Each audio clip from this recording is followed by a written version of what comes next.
열왕기하 20장입니다. 열왕기하 20장. 우리 성경을 다 피세요. 여러분 말씀에 집중할 때 더 큰 은혜가 있는 줄 믿습니다. 자, 성경 말씀 열왕기하 20장 1절에서부터 오늘 말씀을 읽는데 우리가 말씀을 7절까지만 일단 읽어보겠습니다. 열왕기하 20장 1절에서 7절까지입니다. 우리 큰 소리로 함께 말씀을 읽겠습니다. 그때에 히스기야가 병들어 죽게 되매 아모스의 아들 선지자 이사야가 그에게 나와서 그에게 이르되 여호와의 말씀이 너는 집을 정리하라 내가 죽고 살지 못하리라 하셨나이다.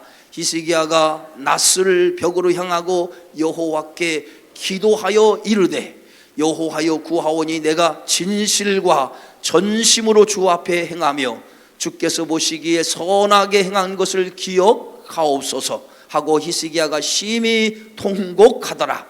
이사야가 성읍 가운데까지도 이르기 전에 여호와의 말씀이 그에게 임하여 이르시되 너는 돌아가서 내 백성의 주권자 히스기야에게 이르기를 왕의 조상 다윗의 하나님 여호와의 말씀이 내가 내 기도를 들었고 내 눈물을 보았노라. 내가 너를 낫게 하리니 내가 3일 만에 여호와의 성전에 올라가겠고 내가 내 날에 15년을 더할 것이며 내가 너와 이 성을 아수르 왕의 손에서 구원하고 내가 나를 위하고 또 내 종 다윗을 위함으로 이 성을 보호하리라 하셨다 하라 하셨더라. 이사야가 이르되 무화과 반죽을 가져오라 하매 무리가 가져다가 그 상처에 놓으니 나으니라. 아멘. 오늘 이 말씀 속에 내가 내 기도를 들었고 그랬어요. 내 기도를 들었고 내 눈물을 보았노라. 네. 하나님께서 히스기야의 기도를 들었고 히스기야의 흘린 눈물을 보았다는 거예요. 오늘 여러분의 기도를 하나님이 들으시고 여러분이 하나님 앞에 흘리는 그 눈물이 하나님 앞에 상달되기를 주의 이름으로 축원합니다. 여러분 히스기야 왕은 유다 역대 왕 가운데 몇 안 되는 선한 왕이에요. 유다의 왕들이 가운데 많은 왕들이 있지만은 그 왕들 가운데 선한 왕이 많지 않아요. 그런데도 히스기야는 그 선한 왕 중에 다윗과 같은 왕이라고 칭찬을 들을 만큼 대단히 선한 왕이었습니다. 25세 25살에 왕이 올라서 29년을 유다를 통치하게 되어졌는데 유다를 통치하는 그 기간 동안에 히스기야는 굉장히 외세의 침입을 받게 되어지죠. 바로 아수르라고 하는 나라가 1차와 2차에 걸쳐서 유다를 침공해 왔어요. 그 유다를 침공해 와서 이 유다가 굉장히 아수르에 의해서 어려움을 당하고 있었습니다. 자, 오늘 본문의 말씀의 시점이 어느 시점이냐면 히스기야 통치 14년째, 그러니까 정확하게 히스기야의 나이 39살 때 일어난 일이었어요.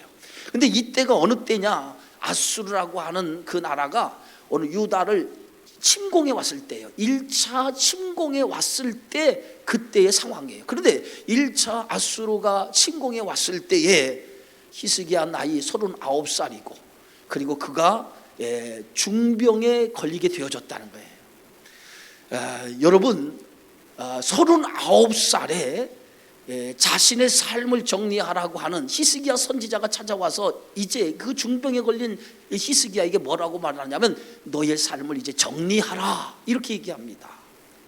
그러니까 너의 삶이 이제 더 이상 살지 못한다라고 하는 선언이죠. 하나님의 선지자가 와서 넌 더 이상 살지 못하니 너의 삶을 정리하라고 했을 때에 히스기야의 마음이 어떻겠어요? 여러분에게 39살 결코 이게 나이 많은 때가 아니잖아요. 39살이면 한참 인생을 설계하고 인생을 살아갈 때 나이예요. 그런데 39살에 여러분에게 큰 중병이 걸렸다고 한번 생각해 봅시다. 그리고 나서 그 병에 의해서 더 이상 살 수 없는 거예요. 이 병이 얼마나 중한 병인지 더 이상 살 수 없는 병에 걸린 거예요. 여러분 그런 39살의 나이 여러분의 인생에 갑작스럽게 중병이 찾아와서 그 중병 때문에 더 이상 살 수 없다라고 하는 사형 선고를 받으면 여러분 마음이 어떨 것 같아요? 여러분 마음이 어떨 것 같아요?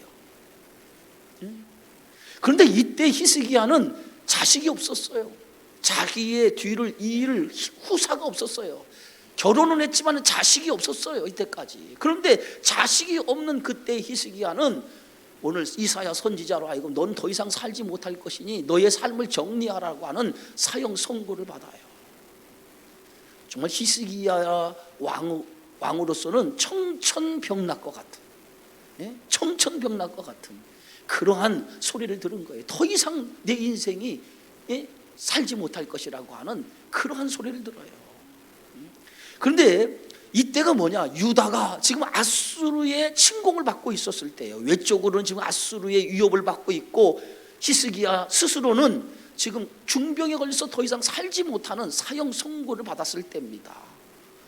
얼마나 히스기야는 안팎으로 위기를 당하고 있는 이때입니다.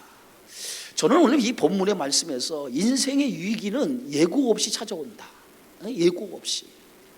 평소에 건강한 사람이 병이 생긴다든지, 갑작스럽게 내 가족 중 한 사람이 교통사고를 당한다든지, 갑작스럽게 어떤 어려운 일들이 나에게 어떤 그러한 어려움의 위기가 찾아오는 것들이 종종 우리 주변에서 일어나는 것을 볼 수 있어요.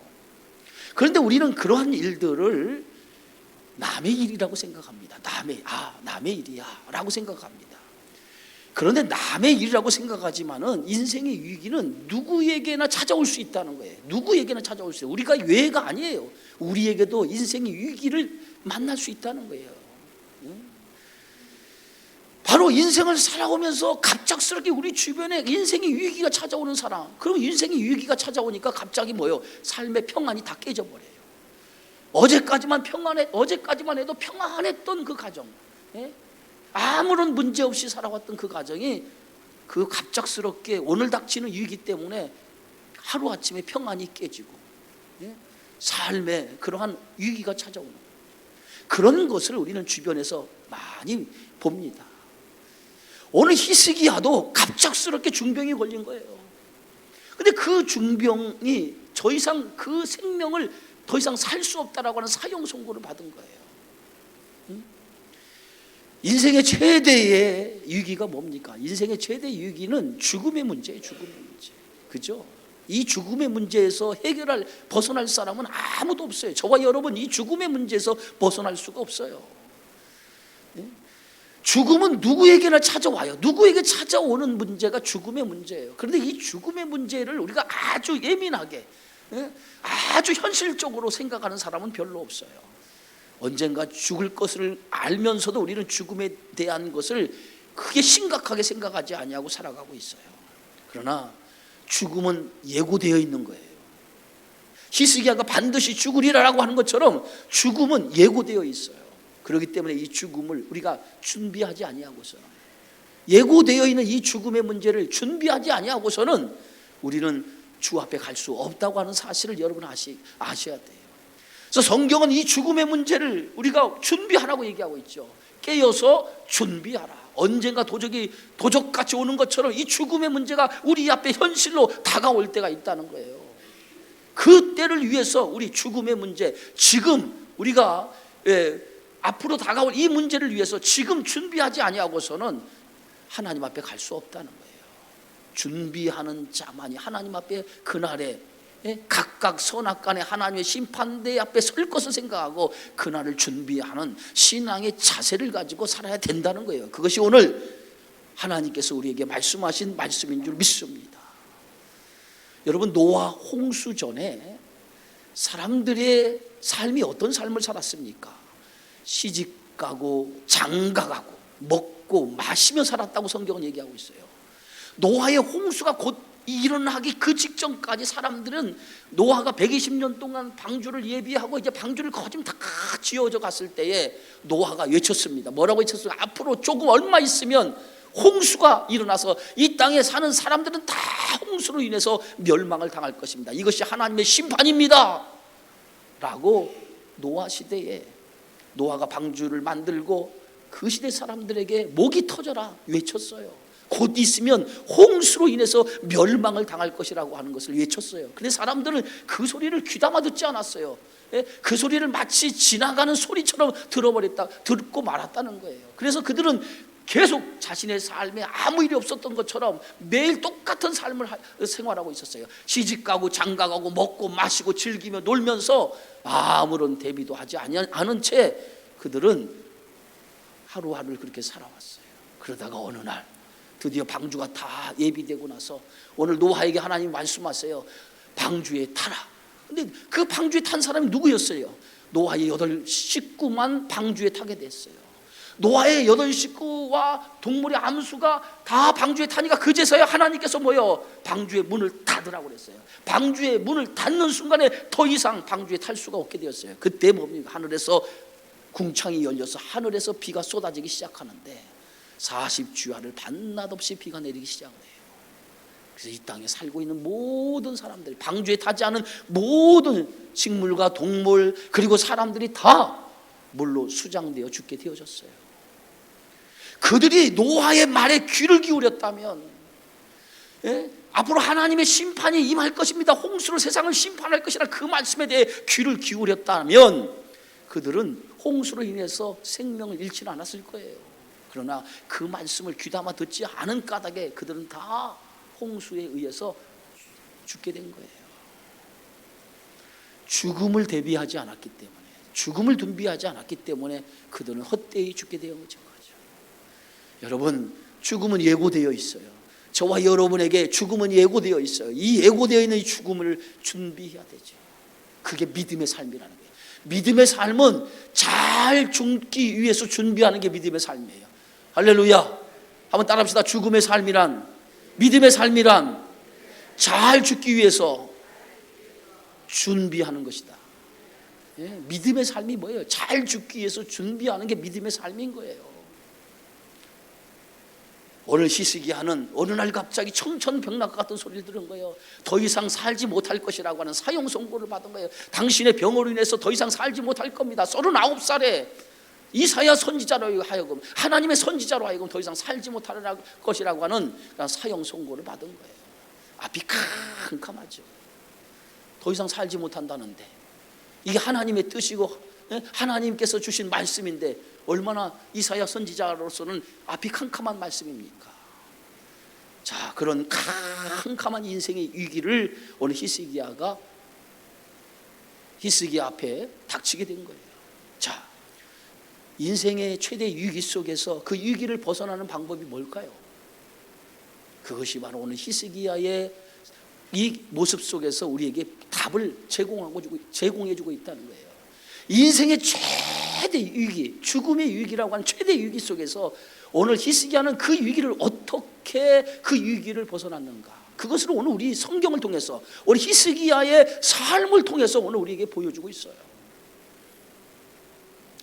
이사야 선지자로부터 삶을 정리하라고 하는 하나님의 통보를 받고 히스기야는 자신의 힘으로 이 문제를 해결할 수 없음을, 죽음의 문제, 이 질병에 걸려서 죽음의 문제, 이 죽음의 문제를 자신의 힘으로는 해결할 수 없다라고 하는 것을 히스기야가 알고, 히스기야는 그때 하나님 앞에 기도하기를 시작합니다. 오늘 성경 말씀에 보면 오늘 2절 말씀에 우리 다 같이 한번 읽어봅시다.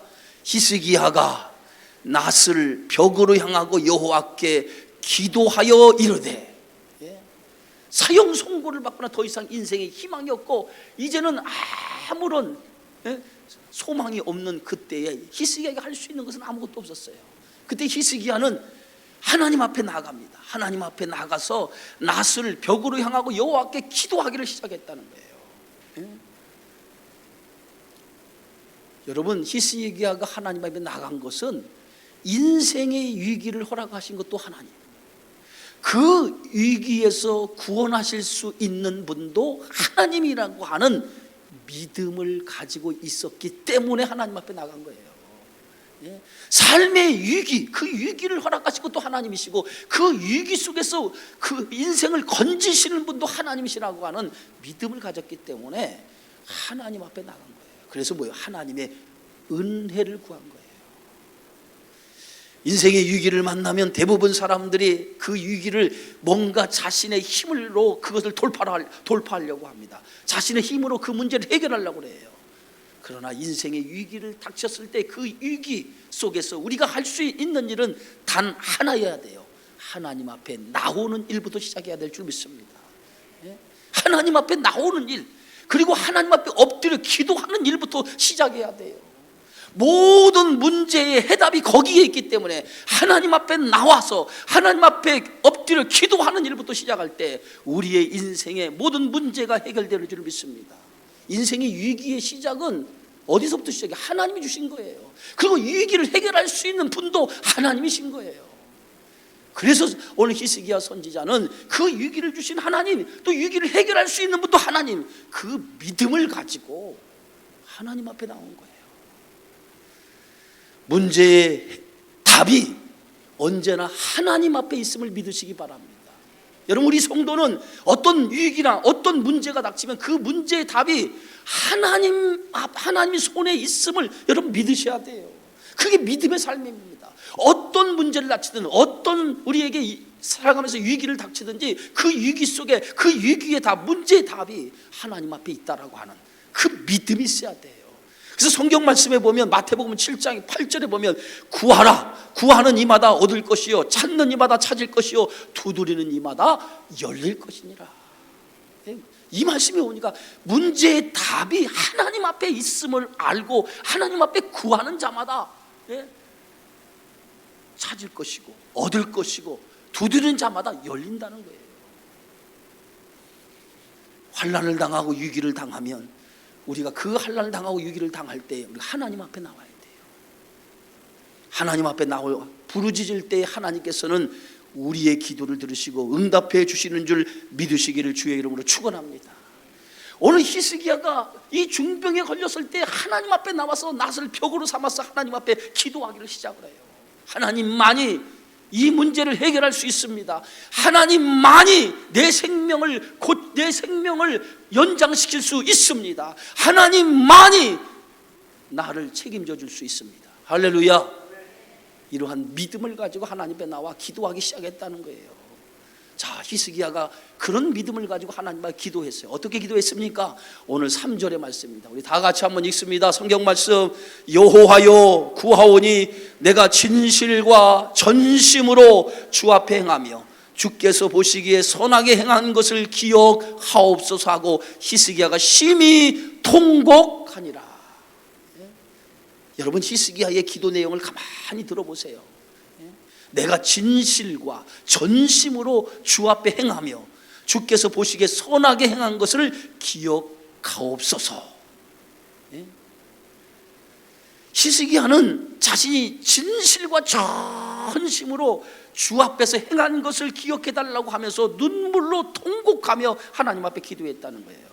이 말은 히스기야가 자신이 행한 공로를 보고 주여 나의 기도, 나의 생명을 연장시켜 주십시오, 그러한 의미의 기도가 아닙니다.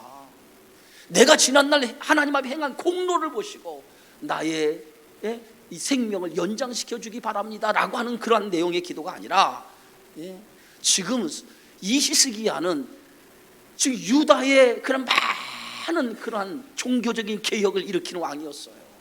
그리고 지금 그는 아수르의 1차 침공으로 해서 위기를 만나고 있는 상황이었어요. 이 위기 속에서 오늘 히스기야는 하나님, 이 위기를 벗어날 수 있게 해달라는 그런 기도였어요. 자신의 중병이지만 자신이 추진한 모든 일들이 아름답게 마감할 수 있도록 해달라고, 그리고 이 1차 이 아수르의 위기 속에서 하나님 건져달라고 하는 그러한 기도였다는 거예요. 어찌 보면 히스기야는 자신의 이익을 위한 기도가 아니라 유다의 앞날을 위해서 하나님 앞에 기도했다는 거예요. 그래서 히스기야는 하나님 앞에 하나님의 은총과 자비를 구하는 그러한 기도를 드리는 것을 볼 수 있어요. 오늘 성경 말씀에 보니까 주께서 보시기에 선하게 행한 것을 기억하옵시고, 그러면서 히스기야가 심히 통곡하니라, 통곡하면서 하나님의 은총과 자비를 구하였다는 거죠. 여러분, 우리가 신약 성경에 보면 세리의 기도 가운데 그 기도가 어떤 기도입니까? 예수님께 세리가 기도하는 그 기도의 모습을 보고 저가 바로 진실이 하나님의 구하는 기도였다라고 오늘 예수님이 세리의 기도를 보고 칭찬하는 것을 우리가 볼 수 있어요. 세리의 기도가 어떤 기도입니까? 세리의 기도는 한 가지 기도밖에 없었어요. 하나님 나를 불쌍히 여겨 주옵소서. 하나님 나를 불쌍히 여겨 주옵소서. 그 기도를 드렸어요. 그 기도를 예수님 보시고 그 세리의 기도를 응답해 주셨어요. 히스기야는 겸손히 하나님 앞에 나와 은혜를 구하였어요. 주여 나를 긍휼히 여겨 주옵소서. 심히 통곡하며 하나님의 은혜를 구하는 기도를 히스기야가 드렸던 것을 볼 수 있어요. 자, 이렇게 하나님 앞에 히스기야가 간절히 통곡하며 하나님 부르짖고 기도했을 때에 어떤 하나님의 역사가 나타났습니까? 그것이 오늘 성경 5절의 말씀입니다. 자, 우리 다 같이 한번 읽습니다. 시작. 너는 돌아가서 내 백성의 주권자 히스기야에게 이르기를 왕의 조상 다윗의 하나님 여호와의 말씀이 내가 내 기도를 들었고 내 눈물을 보았노라. 내가 너를 낫게 하리니 내가 3일 만에 여호와의 성전에 올라가게 하고 6절 내가 내 날에 15년을 더 할 것이며 내가 너와 이 성을 아수르 왕의 손에서 구원하고 내가 나를 위하고 또 내 종 다윗을 위함으로 이 성을 보호하리라 하셨다 하라 하셨더라. 여러분, 히스기야가 하나님 앞에 나와 통곡으로 기도하면서 이 문제는 하나님만이 해결할 수 있습니다. 하나님은 나를 긍휼히 여겨 주옵소서, 나를 불쌍히 여겨 주옵소서 하면서 눈물로 하나님 앞에 통곡하기를 시작했어요. 그 눈물로 통곡하는 그 기도를 하나님이 보셨다는 거예요. 하나님은 우리의 기도를 들으시고 보시고 응답해 주시는 하나님이신 줄 믿습니다. 예레미야 33장에도 보면 너는 부르짖으라 내가 응답하겠고 크고 은밀한 일로 내게 보이리라. 여러분의 기도, 여러분의 기도를 하나님이 들으신다는 거예요. 그런데 하나님께서 그 기도 가운데 어떤 기도를 가장 빨리 들으십니까? 눈물로 통곡하는 기도를 들으신다는 거예요. 하나님 앞에 나와 정말 금식하며 눈물 흘리며 통곡하는 기도를 들으신다는 거예요. 여러분, 하나님 앞에 나와서 눈물을 흘리며 정말 금식하며 통곡하는 그런 기도를 드려본 적이 언제입니까? 여러분, 언제예요? 대부분 성도들이 기도에 눈물이 다 말랐어요. 기도하는데 그런 눈물이 말라서 하나님 앞에 기도할 힘조차 없어가지고 기도조차도 안 하죠. 어떤 역사가 여러분의 인생에 나타나겠습니까? 어떤 하나님의 역사가 여러분의 삶 속에 나타나겠어요? 여러분, 기도하는 성도만이, 눈물로 통곡하는 성도만이 여러분의 가정을 변화시키고 하나님의 몸된 교회에 하나님의 역사를 일으키는 기도가 되어지는 줄 믿습니다. 오늘 미스바 성회가 뭡니까? 그들의 이전의 잘못을 다 회개하고 하나님 앞에 나와서 눈물로 통곡하며 회개하는 성회가 미스바 성회 아닙니까? 그 미스바 성회를 통해서 새롭게 하나님의 역사가 시작되지 않았습니까? 바로 눈물로 통곡하며 회개하는 그 기도로부터 하나님의 역사가 시작된 거예요. 히스기야의 기도는 바로 그런 기도였다는 거예요. 그런 눈물의 기도가 하나님 앞에 응답되어서 하나님께서 첫 번째 오늘 히스기야에게 주신 말씀이 어떤 말씀입니까? 내가 내 기도를 들었다는 거예요. 할렐루야. 여러분의 기도를 하나님이 들으시는 거예요. 여러분의 기도를 하나님이 들으십니다. 믿으십니까? 여러분이 허공에 대고 외치는 것이 아니라 여러분이 하나님 앞에 드린 기도를 하나님이 듣고 계시는 거예요. 그런 믿음이 있어야 돼요. 내가 기도하는 그 기도를 하나님이 들으신다라고 하는 믿음이 있어야 돼요. 그 믿음 없이 하나님 앞에 기도할 수 없어요. 그냥 내가 기도하는 것이 허공에 메아리 치는 기도라고 생각하지 마시고 하나님이 들으신다고 생각하시고 진실과 진심을 다하여서 하나님 앞에 기도하셔야 돼요. 진실과 진심을 다하여서 하나님 앞에 기도하셔야 돼요. 형식적으로 그냥 입으로 중얼중얼하는 그냥 중언부언과 같은 그런 기도가 아니라 하나님 앞에 진실과 진심으로 하나님이 이 기도를 들으신다라고 하는 그러한 마음의 태도를 가지고 하나님 앞에 기도해야 돼요. 하나님 앞에 기도하는 자세가 바로 그런 거예요. 진실과 진심을 다하여 하나님 앞에 기도하는 거예요.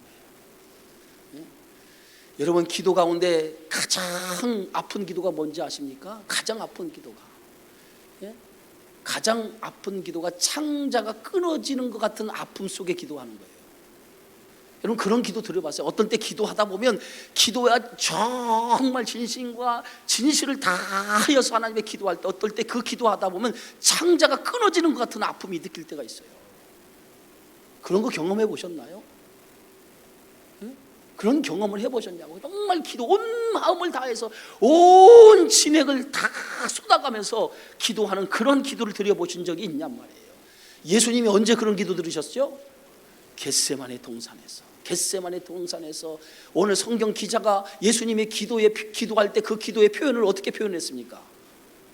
땀방울이 핏방울이 되도록 기도했다 그랬어요. 여러분, 땀방울이 핏방울이 됐다라고 하는 것은 문학적인 표현 아닙니까? 얼마나 예수님께서 정말 창자가 끊어지는 것 같은 그 아픔 속에 기도했으면 그 기도의 모습을 보고 땀이 떨어졌는데 그 땀이 핏방울처럼 되었더라는 거예요.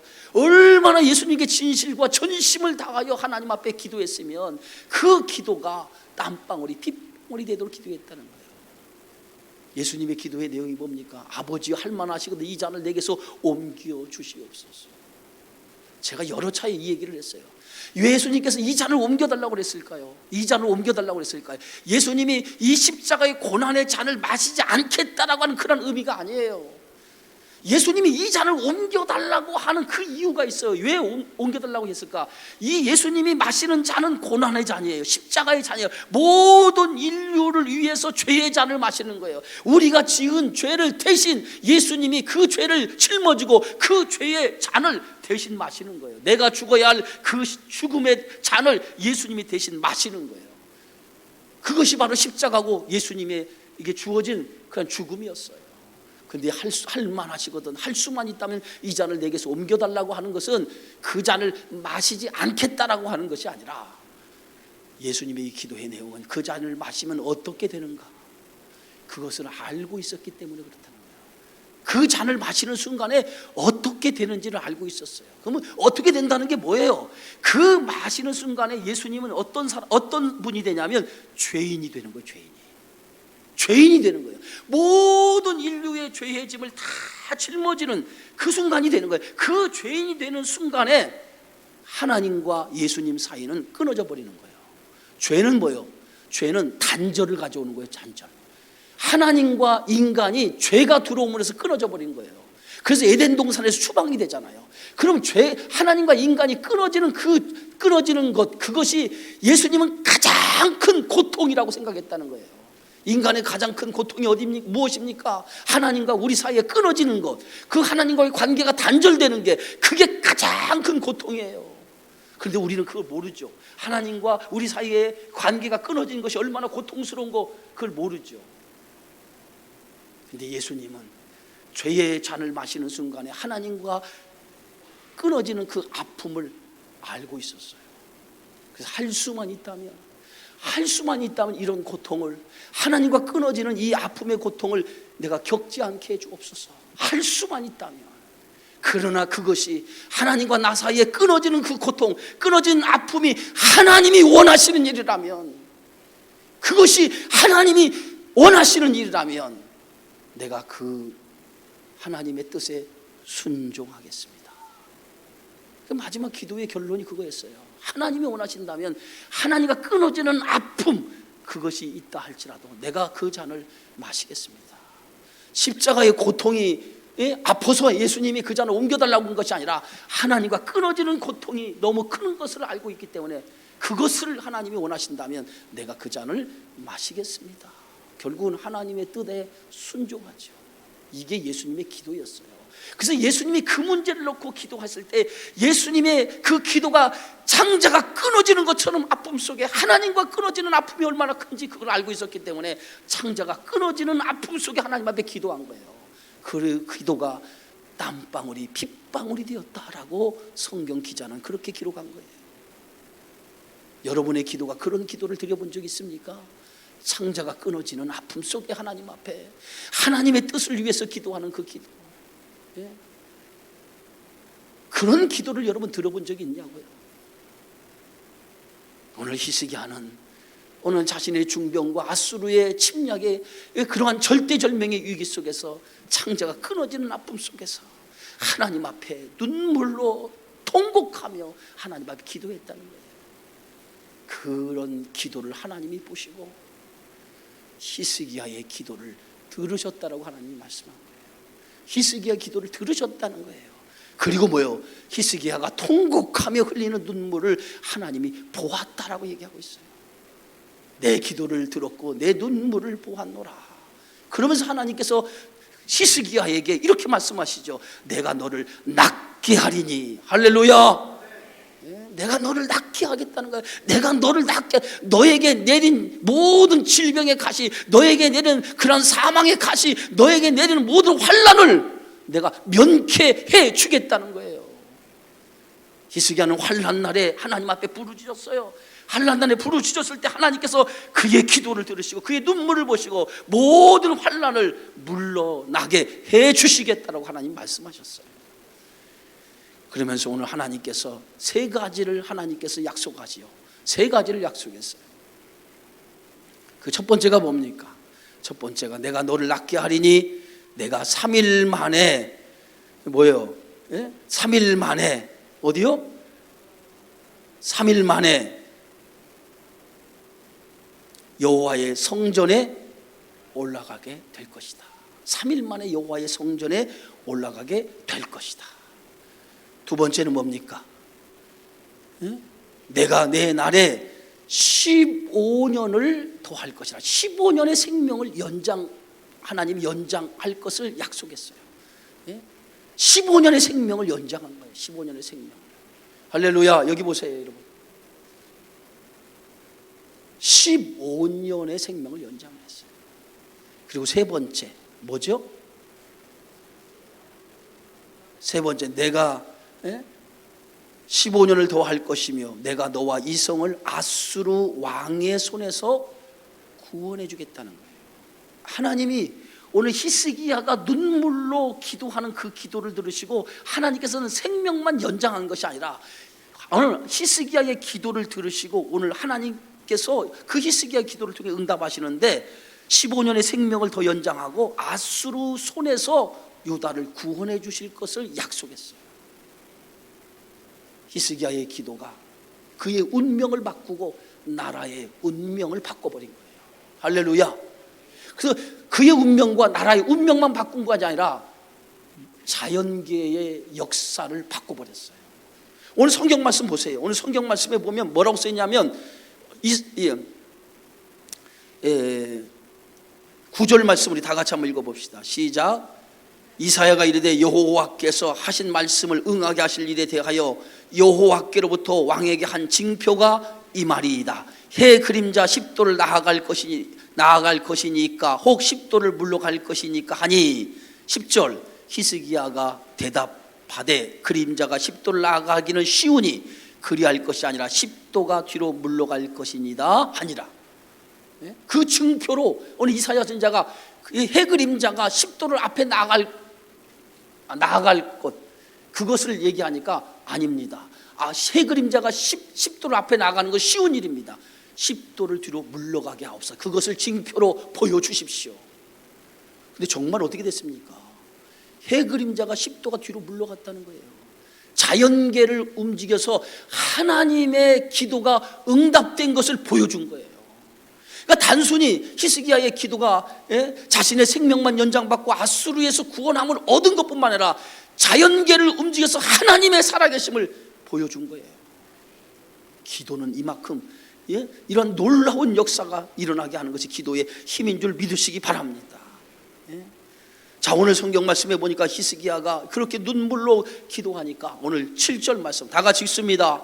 시작. 이사야가 이르되 무화과 반죽을 가져오라 하매 무리가 가져다가 그 상처에 놓으니 나으니라. 오늘 히스기야의 이 질병이 어떤 질병인가 성경은 나와 있지 않아요. 성경은 히스기야가 이 중병, 이 병으로 인해서 죽게 된 병이 어떤 병인지 나와 있지 않지만은 무화과 반죽을 가져다가 그 상처에 놓은 순간에 그 질병이 나았다고 그랬어요. 그렇다고 하면 대부분 오늘 이 히스기야가 앓고 있는 이 중병이 뭐냐? 피부병이라고 합니다. 피부병. 독한 피부병에 걸려서 히스기야가 죽게 되어졌다는 거예요. 그런데 무화과 반죽을 그 상처에 낳은 순간에 그 상처가 깨끗이 아물고 고쳐졌다는 거예요. 누가 하신 일이에요? 하나님이 하신 거예요. 하나님이 하신 거예요. 그래서 히스기야는 절대절명의 위기 속에서 자신의 중한 병도 고치고 나라의 위기, 아수르의 그 침공 속의 나라의 위기 속에서도 건짐을 받는 기도를 통해서 문제가 해결되는 놀라운 역사를 일으키는 하나님의 사람이 되어진 줄 믿습니다. 오늘 이 말씀을 통해서 오늘 우리에게 주시는 교훈이 있어요. 그 교훈이 뭡니까? 우리의 인생의 모든 해결자는 하나님밖에 없다는 거예요. 우리 인생의 해결자는 하나님밖에 없어요. 여러분의 삶이 힘들고 어렵다고 얘기하기 전에 우리의 인생의 해결자신 하나님 앞에 나와 부르짖기 바랍니다. 부르짖으세요. 창자가 끊어지는 아픔을 가지고 하나님 앞에 한번 부르짖어 보세요.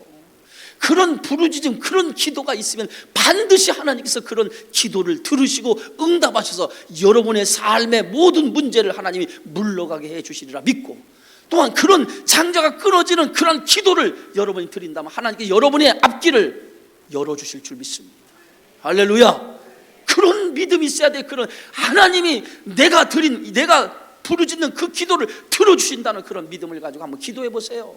여러분 자녀를 위해서, 여러분의 가정을 위해서, 여러분 남편을 위해서, 여러분의 인생을 위해서 한번 기도해 보세요. 반드시 하나님께서는 히스기야의 기도를 들으신 것처럼 여러분의 기도를 들으실 줄 믿습니다. 그래서 하나님의 역사가 여러분의 기도를 통해서 나타날 줄 믿습니다. 기도만이 우리의 인생을 변화시킬 수 있어요. 히스기야가 하나님 앞에 엎드린 것처럼 이제부터 2023년은 하나님 앞에 무릎 꿇으시기 바랍니다. 무릎 꿇고 주님 앞에 나와 주님 앞에 부르짖으세요. 세상의 것 잠시 중단하고 하나님 앞에 먼저 나와 부르짖고 기도하는 일부터 시작하세요. 이때 하나님의 놀라운 역사가 여러분의 삶을 인도해 주셔서 여러분의 삶 가운데 기적이, 하나님의 역사가 나타날 것을 믿습니다. 그런 믿음으로 사는 저와 여러분이 되어지기를 주의 이름으로 축원합니다.